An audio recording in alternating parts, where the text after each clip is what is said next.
She was cast out of her Apache tribe for something she couldn't control, the color of her skin and the way she looked.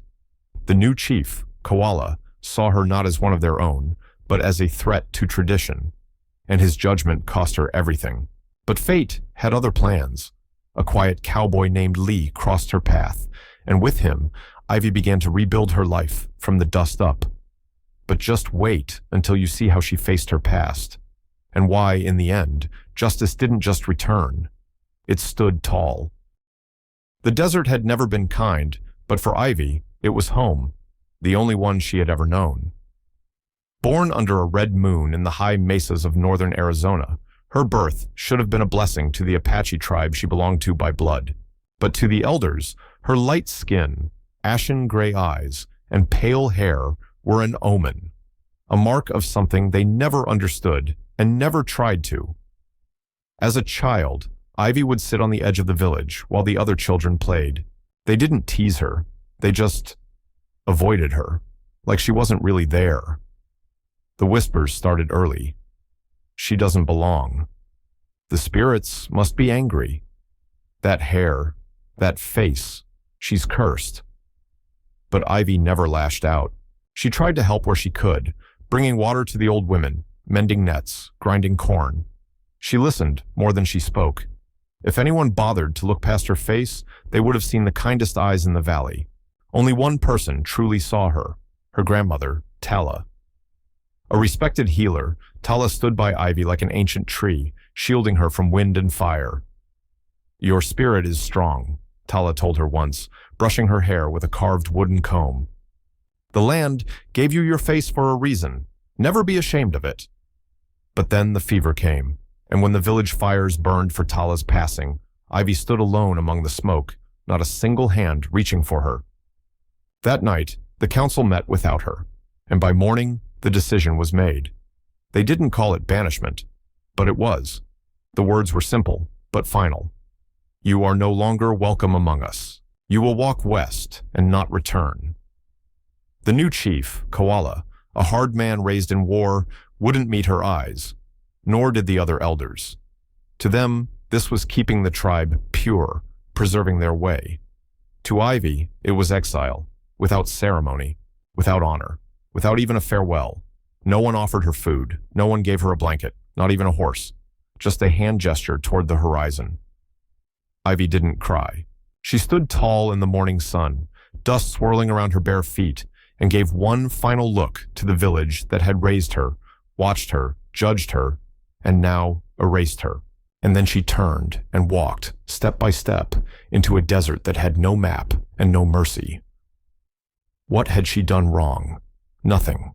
She was punished not for her actions, but for the face the wind had given her. But something in her heart whispered, "This is not the end." Even if no one stood by her now, someone would, eventually. The desert doesn't speak, it listens. And for the first time in Ivy's life, she had no one left to answer to but the silence. Days passed.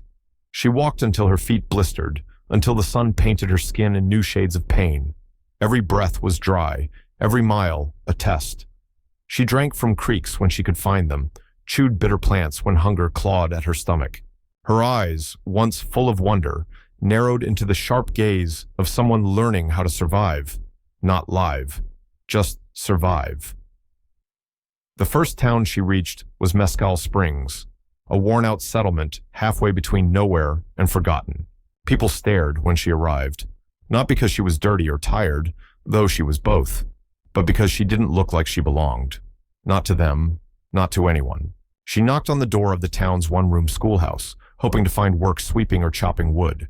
The woman who answered didn't even open the door fully, just looked her up and down through the crack and said, "We don't need your kind." At the general store, they watched her like she might steal a can of beans. She never did. She never asked for anything. By the third day, Ivy found shelter in an old hayshed behind a ranch that no one seemed to use anymore. At night, the cold wrapped around her like wet canvas.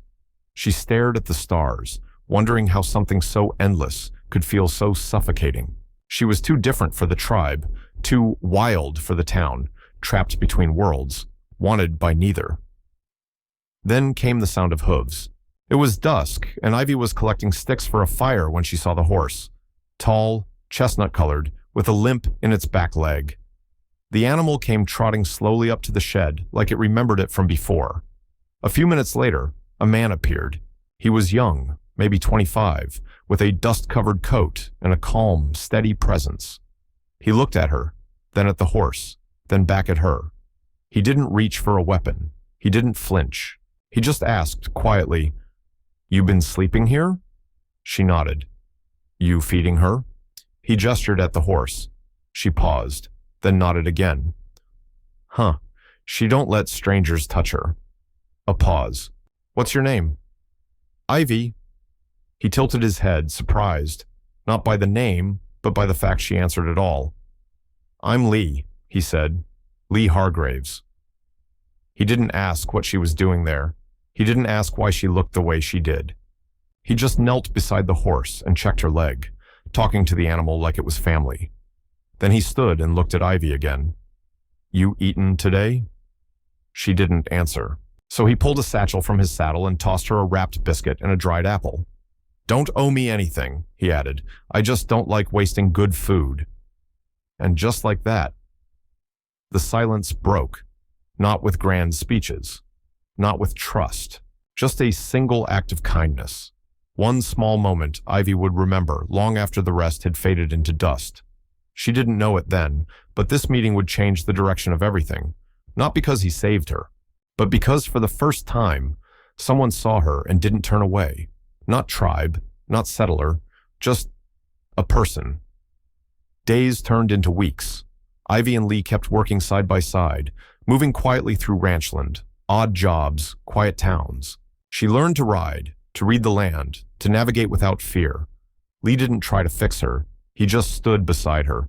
And that, more than anything, gave Ivy something new. Direction. For the first time, she started to believe she could build a life not given to her, but chosen. But peace never lasts long.